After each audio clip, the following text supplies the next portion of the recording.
So one of the many great things about my Bell's palsy, which I'm suffering with, is I get to do a great Dick Cheney. See, I can talk out of the side of my mouth without weapons of mass destruction. I wanted to see if this was actually good Dick Cheney, so I asked my friend Gale Norton, who worked with Dick Cheney, how am I doing? So pretty good? Pretty good? Dick Cheney looked a little better when he did that. Sorry about that. All right. Gale, on many things you've done, you were also the head of the Department of Interior of the United States under George W. Bush, which was a huge job. It's a tough job. I want to talk to you about the forests. I want to talk to you about the smoke we've been seeing.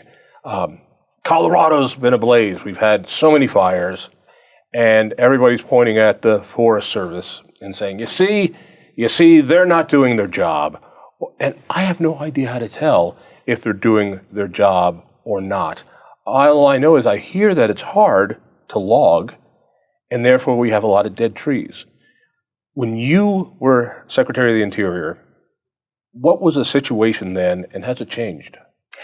When I came in as Secretary of the Interior, we had some really, what we thought at the time were large fire seasons, lots of big fires that had gotten a lot of publicity and a lot of concern in the West.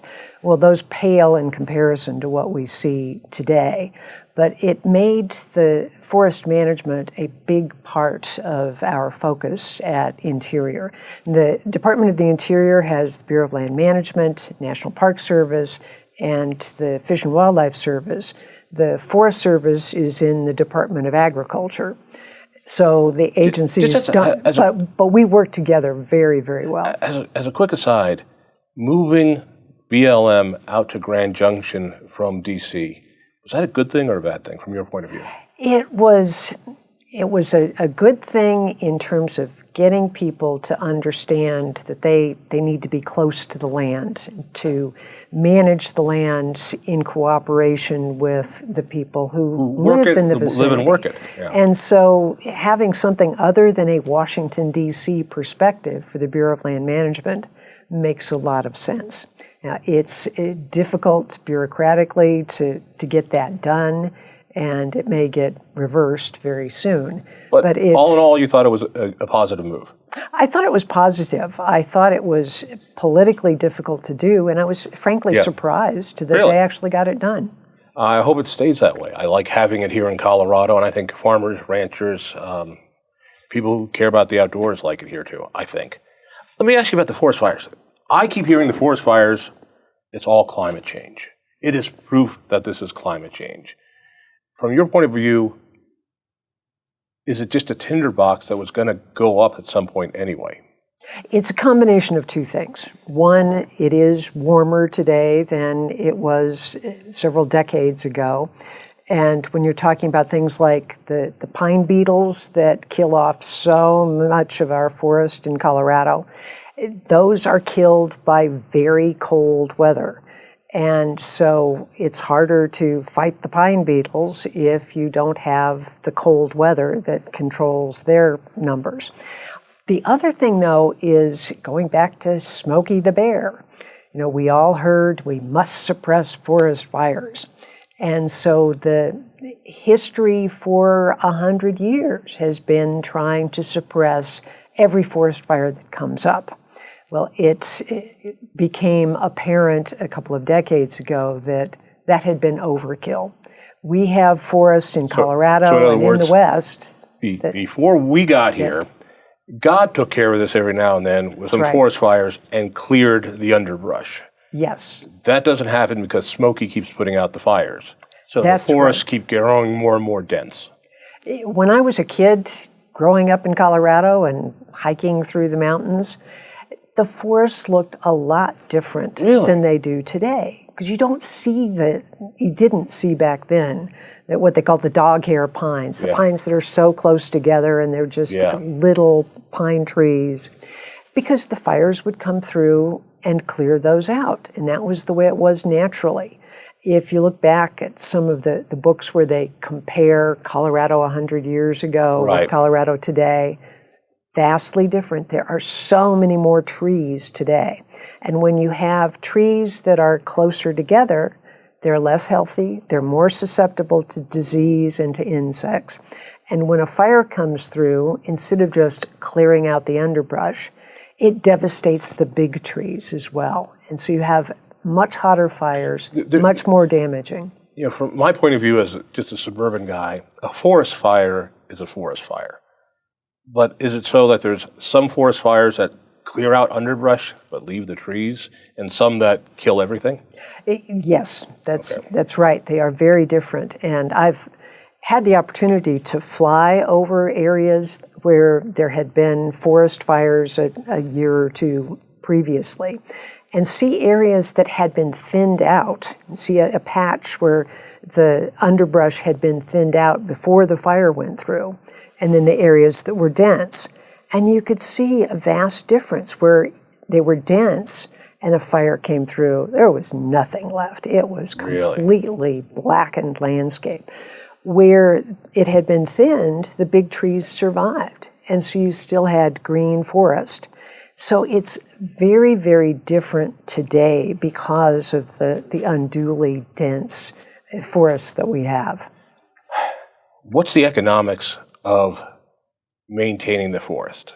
Because I remember the idea of control burns, and control burns scare people, and they can go out of control.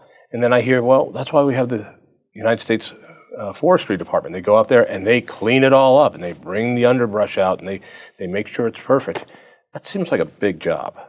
It's very expensive to take care of the forests. If you do mechanical thinning, if you go in with a chainsaw and cut the little trees and bring them out or pile them up and burn them, that's about $2,000 an acre. Really? When you're talking about millions and millions of acres, then that coming out of the taxpayers' pockets is not. You're not going to get very much treated. Well, but you have to do that. Can't you just open it up for loggers? Free Christmas trees. Come and get them, and they clean them out for you. Well, if you could do free Christmas trees, I think that'd be great. Get people from the local communities to go in and do that. It requires, in order to do it on the kind of landscape scale that you need to have an ongoing market. So you need to figure out, first of all, what the products are going to be, biomass. The beetle-killed lumber is actually very beautiful and something that... I've seen furniture made. It's gorgeous. Yes. But it's got to be hard to get, product. though. It's in Colorado. It's interesting. I mean, as many trees as we have that have been killed by beetles, I saw one of our local distributors said that you couldn't get that commercially in Colorado because we didn't even have anywhere in Colorado a lumber yard or a lumber mill large enough to handle all of that. That blows my mind. I remember the lumber mills like in Delta, Colorado that did incredible business, and they're out of business now. So you're telling me even if somebody wanted to harvest the beetle kill, it's not economical here because there's no way to go and turn it into boards. It's partly because our trees are not the ones that commercial timber operations would really salivate over, but it's also the bureaucracy involved.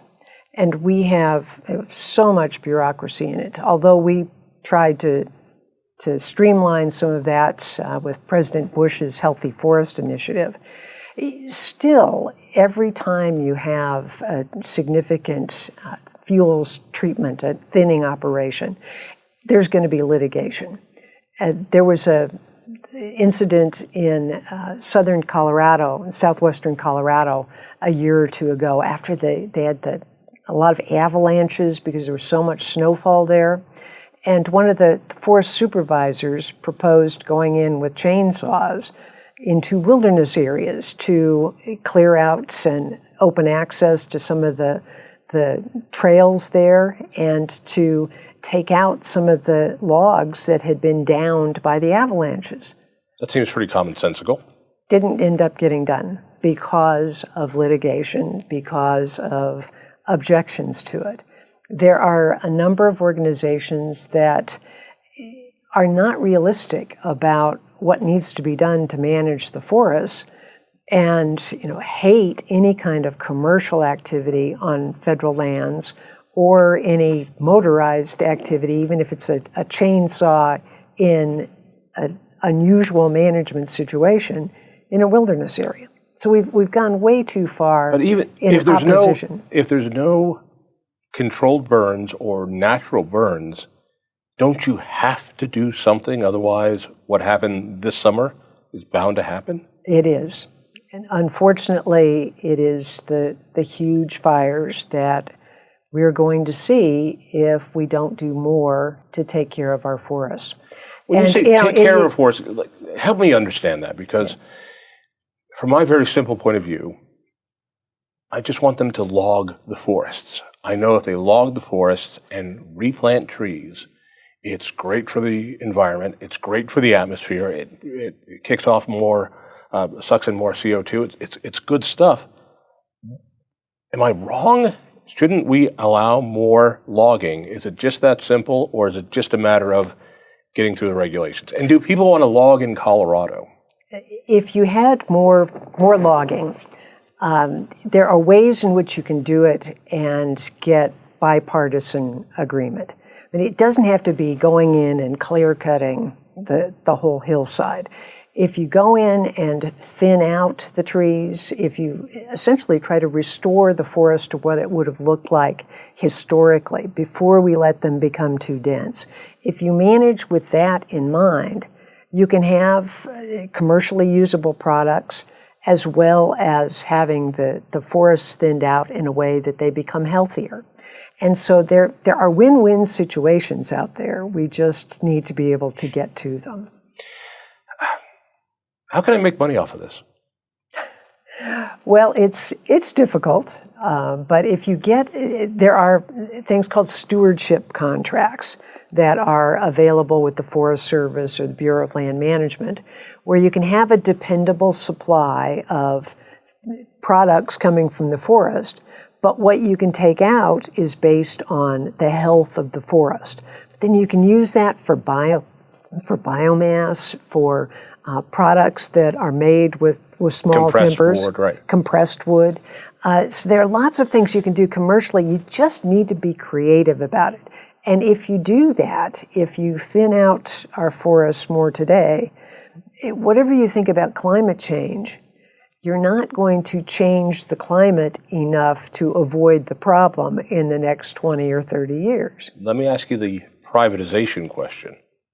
If the land was not owned by the government, but by private people, would they manage it differently? Oh, in other words, vastly. In other words, if we care about the forests, should we sell them off? There are examples you can compare directly.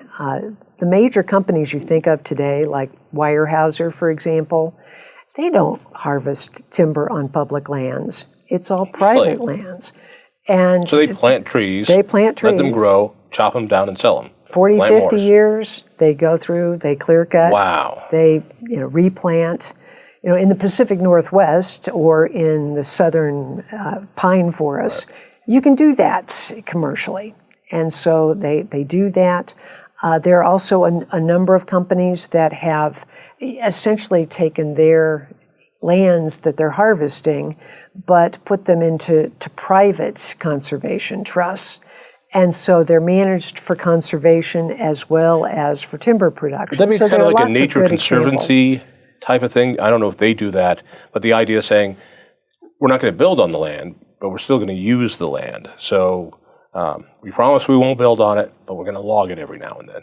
There are a number of examples of those kinds of things, of the land being managed by private parties in that way. My sense is, if you tried to sell off any federal land, the left would go nuts. Yes. I would think it is nearly politically impossible to do so. Am I right? Yes. It is very, very difficult. There are some examples around Las Vegas. The area, since most of Nevada is owned by the federal government, you couldn't even build in Las Vegas to have subdivisions in the suburbs because it was owned by the Bureau of Land Management. And so they started something called the Southern Nevada Lands Act, I think, that basically would have auctions periodically of federally owned vacant lots in Las Vegas in order to take that money and then use it for conservation.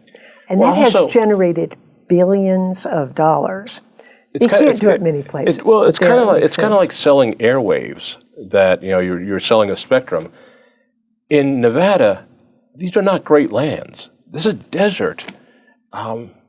Taking some of it and selling it makes perfect sense to me. Why not do that with our forests? Well, that is politically suicide. Very difficult. And yes, it makes sense to have specific areas where that would make sense.